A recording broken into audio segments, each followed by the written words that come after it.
Yoldaşlar salam. Bugün sizinlə Bradford Search algoritminin tətbiqinə baxacağıq. BFC algoritmi qraflar üzərində gəzinti və axtarış üçün nəzərdə tutulmuş algoritmdir. Gəlin onun tətbiqinə baxaq. Bunun üçün bizə lazımdır giriş sətri, daha sonra çıxış sətri, vəziyyət sətri, daha sonra isə output sətrimiz lazımdır. Gəlin baxaq, bizə sualda belə veriləcək ki, A təpəsindən başlayaraq BFC algoritmini tətbiq edin. Biz bunun üçün A təpəsini birinci girişə veririk. Daha sonra hələ ki çıxışımızda heç nə yoxdur. A-nı daxil etmişik, vəziyyətimiz A-dır. Outputumuz da A şəklində olmuş olur. İndi qrafa baxırıq ki, A-nın hansı qonşuları var. Baxıram ki, A-nın B qonşusu var, daha sonra C qonşusu var. Mən gətirib onun hər ikisini girişə daxil edirəm. B-ni də, C-ni də daxil etdim. Artıq vəziyyətdə olan A çıxışa gedir. Vəziyyətimiz olur B və C. Outputda da yenə B və C olmuş oldu. İndi vəziyyətin birinci təpəsinə baxıram. Məndə burada B-dir. B-nin baxıram ki, hansı qonşusu var? Bir dənə F qonşusu var. Gətirib girişə F qonşusunu daxil etdim. Vəziyyətdəki birinci təpə, yəni B təpəsi çıxışa getdi.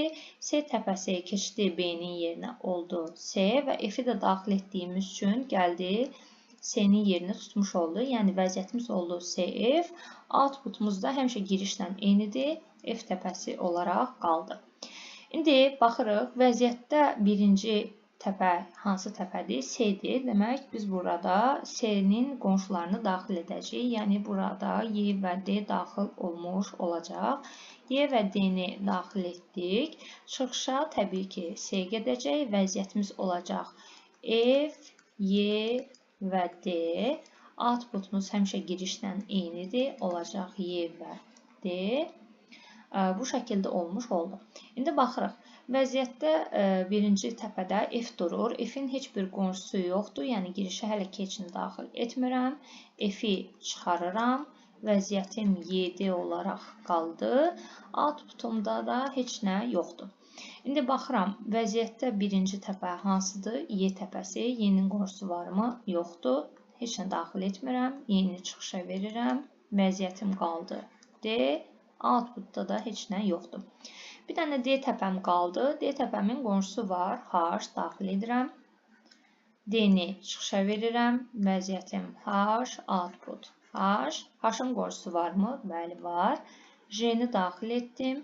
Çıxışa H gedir. Vəziyyətim J, output J. Artıq J-nin də qonşusu yoxdur. Heç nə daxil etmirəm. Çıxışa getdi J, vəziyyət yoxdur, outputumuz da yoxdur.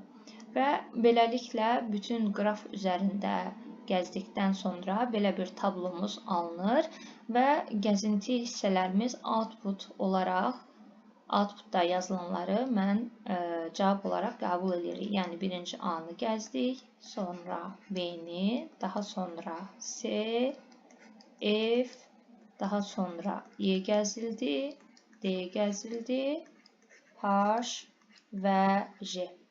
Bu da oldu bizim cavabımız.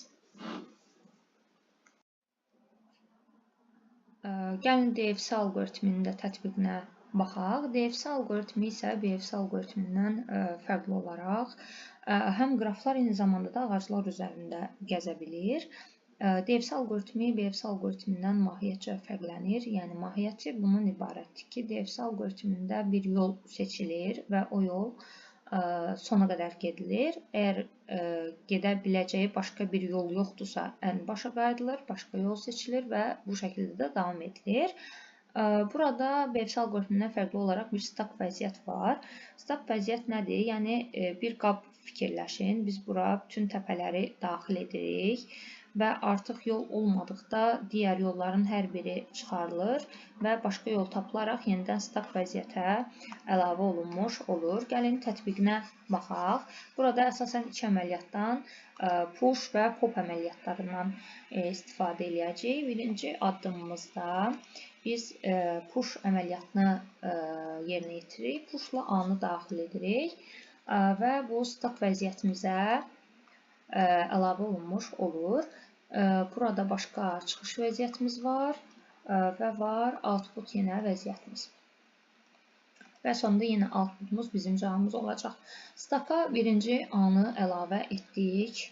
Çıxışda hələ ki heç nə yoxdur. Outputumuz oldu A. İkinci addımda biz daxil edəcəyik D-ni. Yəni biz algoritmlərdə bilirik ki, sol daha üstündür. Yəni istədiyiniz kimi gəzə bilərsiniz. Amma mən hal-hazırda seçdiyim yol budur. Mən bu yolu birinci gəzəcəm. Daha sonra digər yolların hər birini yoxlayacağım. İkinci push əməliyyatı ilə biz daxil edirik D-ni. Stak vəziyyətimiz artıq oldu DA. Çıxışımızda hələ ki heç nə yoxdur. Outputumuz oldu D. Daha sonra üçüncü biz push əməliyyatı ilə daxil edirik F-i. Bizim stak vəziyyətimiz oldu FDA. Çıxışımızda hələ ki heç nə yoxdur. Outputumuz oldu F. Dördüncü addımda artıq F-dən baxırıq ki, hələ heç bir yerə gedə bilmirik. Onun üçün biz nə etməliyik? Bu hissələrin hər birini silərək A təpəsinə yenidən qayıtmalıyıq. Dördüncüdə pop əməliyyatı işləyəcək. Pop əməliyyatını biz işlədəcəyik. Yəni buradan F-i çıxaracağıq. Bizdə stak vəziyyətimizdə qalacaq DA. Çıxışa getdi F, outputumuz hələ ki heç nə, çünki daxil olan bir şey yoxdur.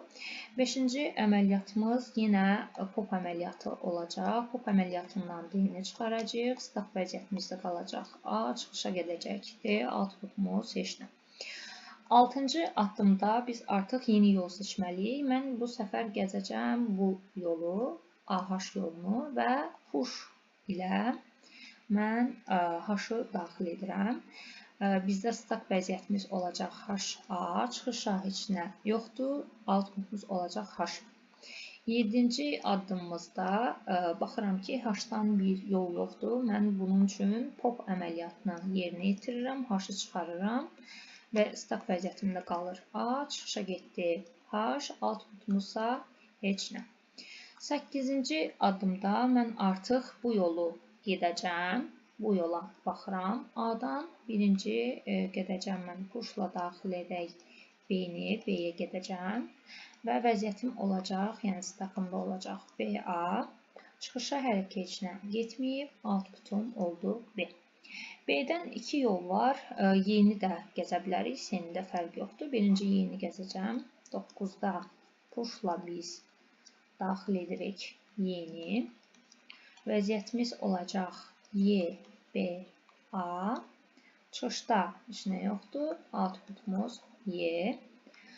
10-cu addımda Y-dən bir yol olmadığı üçün pop əməliyyatı ilə biz Y-ni çıxarırıq. Bizdə olacaq stakda BA. Çıxışımıza Y getdi. Outputumuz heç nə. 11-ci addımda biz push əməliyyatı ilə daxil eləyəcəyik S-ni. Stak vəziyyətimiz olacaq S, B, A. Çıxışda hələ ki heç nə yoxdur. Outputumuz oldu S. Və artıq bütün qrafı gəzmiş oldum. Artıq S təpəsindən başlayaraq başqa bir yol olmadığı üçün 12, 13, 14-cü addımlarda pop əməliyyatı işləyəcək və hər birini çıxarmış olacaq. Pop əməliyyatı ilə biz birinci S-ni çıxarırıq. Stak vəziyyətimizdə qalır BA. S-ni çıxartdıq. Daha sonra outputumuz heç nə. 13-cü addımda biz çıxarırıq B-ni. Vəziyyətimiz, stakımız oldu A, B çıxdı. Outputumuz heç nə. 14-cü addımda isə artıq pop əməliyyatı gedir. A-nı çıxarırıq. Stakımız heç, çıxan A, outputumuz da heç nə. Burada yenə outputumuz bizim cavabımızdır. Olacaq deməli A, D, F, H, B, Y və S.